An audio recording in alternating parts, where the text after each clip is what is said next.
মানুষ তার জীবনে দুই ধরনের পরিস্থিতিকে খুব ভয় পায়। এক, কোনো কারণবশত কারোর সামনে নত হওয়া। দুই, কোনো কারণে নিজের চরিত্র থেকে, নিজের মূল্যবোধ থেকে বিচ্যুত হওয়া। এবার কেন হয় এরকম যে কথায় কথায় কারোর সামনে নত হতে হয়? কেন বারংবার নিজের চরিত্র থেকে চ্যুত হতে হয়? এরকম কেন হয়? এটা তখনই হয় যখন আমাদের শিক্ষা এবং মূল্যবোধের অভাব থাকে। যদি মানুষের মধ্যে প্রকৃত শিক্ষা থাকে তাহলে এই সংসারে কোনো সময় এবং কারোর সামনেই নত হওয়ার কোনো প্রয়োজন নেই। যদি মানুষের মধ্যে মূল্যবোধ থাকে তাহলে তাকে নিজের মূল্যবোধ বা চরিত্র থেকে বিচ্যুত হতে হয় না, তা সে যাই হয়ে যাক না কেন। কোনো বালককে যদি জন্ম থেকেই সুশিক্ষার অধিকারী করা হয়, শিক্ষিত করা হয়, মূল্যবোধের অধিকারী করা হয়, তবে সে এই সংসারে এমন কর্ম করবে যাতে সে নিজেকে, নিজের পরিবারকে, সমগ্র সমাজকে গর্বিত করতে পারে। শিক্ষা লাভ করুন, মূল্যবোধ লাভ করুন এবং আমার সাথে ভালোবেসে বলুন, রাধা রাধা। এই সংসারে কোনো বস্তু হোক বা ব্যক্তি হোক, তার একার গুরুত্ব কিন্তু খুব বেশি নয়। একটা উদাহরণ হিসেবে বৃষ্টির ফোঁটাকে ভেবে দেখুন। যদি একটি বৃষ্টির ফোঁটা হয় তাহলে তার খুব বেশি গুরুত্ব থাকে না, কিন্তু যখন সহস্র বৃষ্টির ফোঁটা মেঘের মধ্যে দিয়ে ঝরে পড়ে তখন সেটা বর্ষার রূপ ধারণ করে। সেই বর্ষা যা এই প্রকৃতিকে শান্ত করে। সেইভাবেই পাথরের ছোট টুকরো, তার খুব বেশি গুরুত্ব থাকে না, কিন্তু যখন অসংখ্য পাথরের টুকরো একত্রিত হয় তখন তা পর্বতের আকার ধারণ করে। সেইভাবেই কিছু মানুষ যখন একত্রিত হন তখন তৈরি হয় পরিবার, কিছু পরিবার যখন একত্রিত হয় তখন তৈরি হয় সমাজ, যখন অনেক সংখ্যক সমাজ একত্রিত হয় তখন তৈরি হয় রাজ্য। এবার এই রাজ্যের সবথেকে গুরুত্বপূর্ণ ব্যক্তি হতে পারেন রাজা, কিন্তু তাও সেই রাজা একা কিছু করতে পারেন না। যুদ্ধ লড়ার সময় তারও নিজের সৈন্যদলকে প্রয়োজন পড়ে। কিন্তু এই সংসারে এমন একজন ব্যক্তি আছেন যিনি একাই সব কাজ করতে থাকেন, এবং সেই ব্যক্তি হলেন মা। আমাদের জীবনে একজন পিতার ভূমিকা কিন্তু নিঃসন্দেহে অমূল্য, কিন্তু আমাদের সকলের জীবনে যে ভূমিকা একজন মায়ের তা অন্য কারোর থাকে না। একজন মা একাই সন্তানকে বড় করতে পারেন, সংস্কারী করে তুলতে পারেন, তার জন্য পরিশ্রম করেন। আর এত কিছু কাজ করার পরেও তার কাজের জন্য তিনি প্রশংসা অবশ্য পান না। উল্টে যদি সেই সন্তান অনুচিত পথে চালিত হয়, অনুচিত কর্ম করে, তখন সেই মাকেই অপবাদের পাত্র হয়ে উঠতে হয়। আমাদের জীবনে মায়ের যোগদান কতটা সেটা বুঝুন। আপনাকে বড় করে তোলার জন্য উনি কতটা পরিশ্রম করেছেন সেটা বুঝুন। আজ থেকে, এখন থেকে, এই মুহূর্ত থেকে মাকে সম্মান করতে শিখুন। যখন সময় পাবেন, যখন সুযোগ হবে, তখন তার প্রশংসা করুন, ওনারও ভালো লাগবে। আর মায়ের এই মমতার জন্য, তার এই ভূমিকার জন্য আসুন সবাই মিলে আমরা তাকে প্রণাম করি, আর সকলে মিলে ভালোবেসে বলি, রাধা রাধা। মানুষের মানসিকতা এমন হয় যে সে যতটা করে আশা করে যে তার থেকে অনেক বেশি তার বদলে সে পাবে। দেখুন, সবকিছুই আপনার ভাবনা চিন্তার উপর নির্ভর করছে। আপনি যদি ফলের বিষয়ে ভেবে কর্ম করতে থাকেন তাহলে সেটা অনুচিত। জীবনের আসল আনন্দ হলো নিজের কর্ম করতে থাকা, ফলের চিন্তা করা উচিত নয়। যদি আপনি এরকম ভাবেন যে আমি এতটা করছি, আমার এতটা পাওয়া উচিত, সেই ভাবনা অনুচিত। যদি আপনি সেবার মানসিকতা নিয়ে কর্ম করতে থাকেন, কর্মচক্রে প্রবাহিত হন, যদি আপনি এমন ভাবনা রাখেন যে আমি এতটা পাচ্ছি তাই এর থেকে অনেক বেশি আমি কর্ম করব, তাহলে নিশ্চিতরূপে আপনি যতটা করছেন তার থেকে অনেক বেশি আপনি পাবেন, আপনার আশার থেকে অনেক বেশি আপনি পাবেন। শুধু জীবনে অনেক বেশি কাজ করতে থাকুন, ফলের চিন্তা করবেন না। আর মনে রাখবেন, এই ভাবনাই সব থেকে বড় বীজ। কর্মের উপর বিশ্বাস রাখুন, জীবনে যা যা আপনি চান সবই সুখময় হবে। আসুন আর আমার সাথে ভালোবেসে বলুন, রাধা রাধা। আপনি কখনো পর্বতের শিখরে উঠেছেন? আপনি দেখতে পাবেন পর্বতের পদতলে প্রচুর সুন্দর ফুল রয়েছে, সবুজ বনানী রয়েছে। যত আপনি ওপরে উঠতে থাকবেন তত ফুল কমতে থাকবে, সবুজ বনানী কমতে থাকবে। আরো কিছুটা ওপরে উঠলে কাঁটা জাতীয় গাছ দেখতে পাবেন, শুকনো গাছ দেখতে পাবেন। আরো যদি ওপরে ওঠেন তাহলে পাষাণ দেখতে পাবেন। আরো উপরে উঠলে হিমখণ্ড দেখতে পাবেন। এই যে পর্বত, তা মনুষ্য জীবনের সব থেকে উত্তম উদাহরণ। মানুষ যখন সাফল্যের শিখরে পৌঁছতে চান, মহানুভবতার শিখরে পৌঁছতে চান, পথে যত আস্তে আস্তে উপরে উঠতে থাকেন ততই ভৌতিক বস্তু তার থেকে বিচ্ছিন্ন হতে থাকে। যদি তিনি সেই ভৌতিক বস্তুগুলি ত্যাগ না করতে পারেন তাহলে কখনোই সেই স্থানে পৌঁছতে পারবেন না।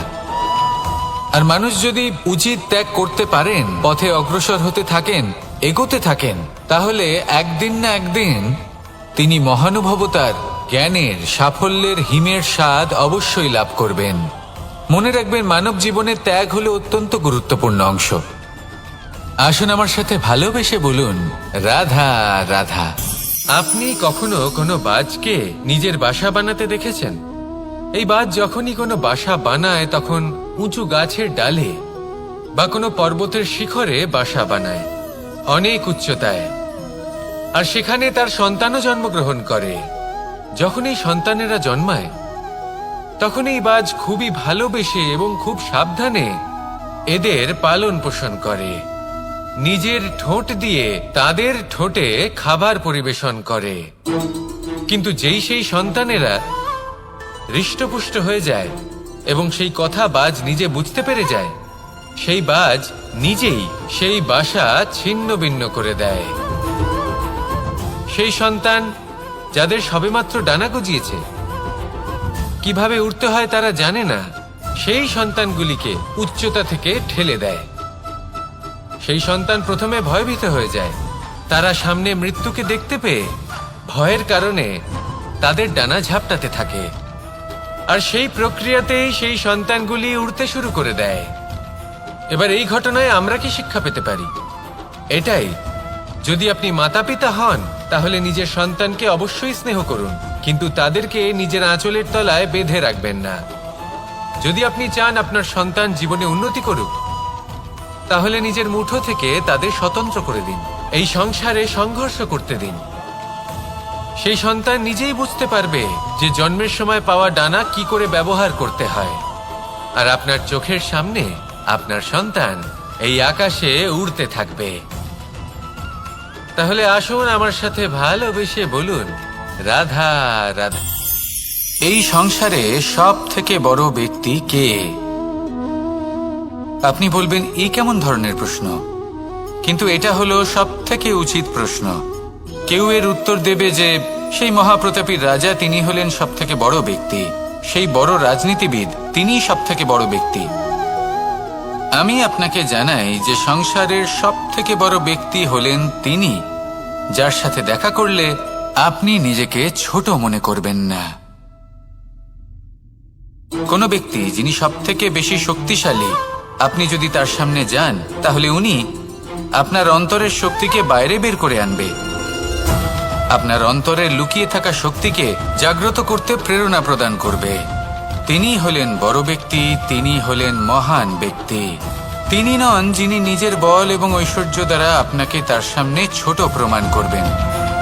এবং সেই জন্য মহাদেব আমার আরাধ্য হলেন আমার খুব প্রিয়। কারণ রাজা হোক বা ফকির, কেউ যদি ওনার সামনে যান তাহলে সে নিজেকে ছোট মনে করেন না। আপনিও যদি জীবনে অনেক বড় হতে চান তাহলে কাউকে কখনো নিজেকে ছোট মনে করতে দেবেন না। তার অন্তরে বড় হয়ে ওঠার প্রেরণা প্রদান করুন। আসুন আমার সাথে ভালোবেসে বলুন, রাধা রাধা।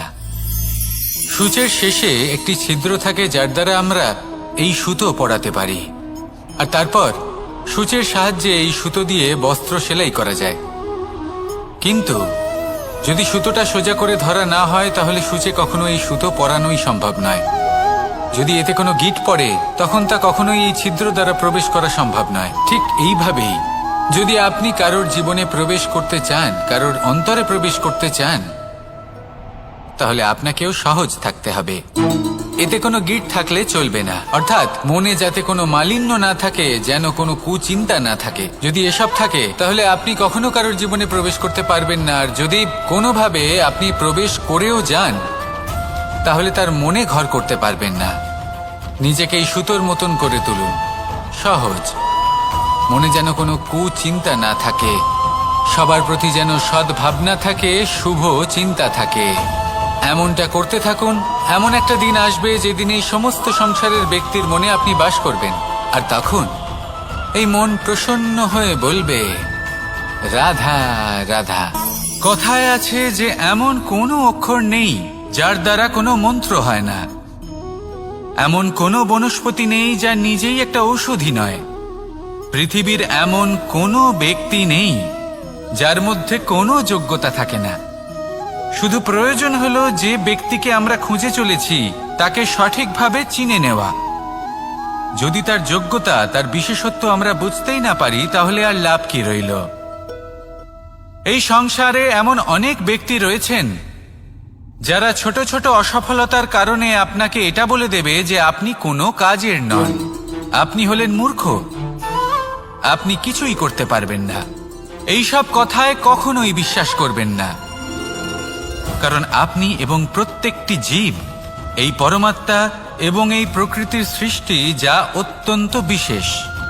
যদি আপনাকে উদাহরণ দিই তাহলে একদিকে আছে তরোয়াল, একটা বড় লম্বা তরোয়াল যার দ্বারা যুদ্ধ করা যায়, জয়লাভ করা যায়। আর অন্যদিকে রয়েছে একটা ছোট্ট সূচ, কিন্তু যে কাজ একটা ছোট্ট সূচ করতে পারে তা একটা তরোয়াল দ্বারা সম্ভব নয়। এর অর্থ হলো এটাই যে প্রত্যেকটা রচনা অত্যন্ত অমূল্য এবং অত্যন্ত বিশেষ হয়। তাহলে বিশ্বাস রাখুন যে আপনি অত্যন্ত বিশেষ একজন, আর প্রেমের সাথে বলুন, রাধা রাধা। এটা হলো ধান গাছ। এর থেকে যে চাল উৎপন্ন হয় তা মানুষ গ্রহণ করেন। আর এটা কি? এ হলো জংলি ঘাস। একবার ভেবে দেখুন, যদি এই জংলি ঘাস ধান গাছের আশেপাশে থাকে তাহলে কি হবে? ধান উৎপন্ন হতে পারবে? তা উৎকৃষ্ট হতে পারবে? আমরা কি তা গ্রহণ করতে পারবো? কখনোই নয়। এই জংলি ঘাস ধানকে নষ্ট করে দেবে, কিন্তু নিজে জীবিত থাকবে। এটাই হলো আজকের শিক্ষা। এই সংসারে যদি আপনি নীতির পথে চলতে চান, উচিত কর্ম করতে চান, সংসারকে সেবা করতে চান, তাহলে জংলি ঘাসের মতো ব্যক্তিদের থেকে সবসময় দূরে থাকতে হবে। সেই ব্যক্তি যারা দুর্নীতি এবং মিথ্যা দ্বারা পরিপূর্ণ, যাদের ব্যবহার অশুভ, যাদের অনেক অশুভ গুণ রয়েছে, তারা সঠিক নয়। সেই সকল ব্যক্তি যাদের চরিত্র অত্যন্ত দুষ্ট হয়, তারা হয় শুভ চরিত্রের ব্যক্তিকে একদম নষ্ট করে দেয়, নয় নিজের মতো বানিয়ে তোলে। তাই যদি আপনি নীতির পথে চলতে চান, এই সংসারের জন্য শুভ কর্ম করতে চান, তাহলে সেই সঙ্গ লাভ করুন যে সঙ্গ জ্ঞানে পরিপূর্ণ, যাদের মধ্যে অনেক গুণ আছে, যাদের থেকে প্রতিদিন কিছু শিখতে পারবেন। এমন ব্যক্তির সাথে জীবন অতিবাহিত করুন, দুরাচারীদের থেকে দূরে থাকুন। তবেই এই মন প্রসন্ন হয়ে বলবে, রাধা রাধা। পঞ্চতত্ত্বের মধ্যে দ্বিতীয় তত্ত্ব হল ধরণী, ভূমি, যাকে আমরা ধরণী মাতা বলি। এই ধরণী ধৈর্য ধারণ করে, আর এর ওপরেই আমাদের সমগ্র সংসার নির্ভরশীল। কারণ এই ভূমি সহ্য ক্ষমতা রাখে, এর সহ্য ক্ষমতা হলো অপরিসীম। সন্তান যতই আঘাত প্রদান করুক না কেন, প্রেম পূর্বক সহ্য করে, আর তার বদলে অমূল্য রত্ন প্রদান করে।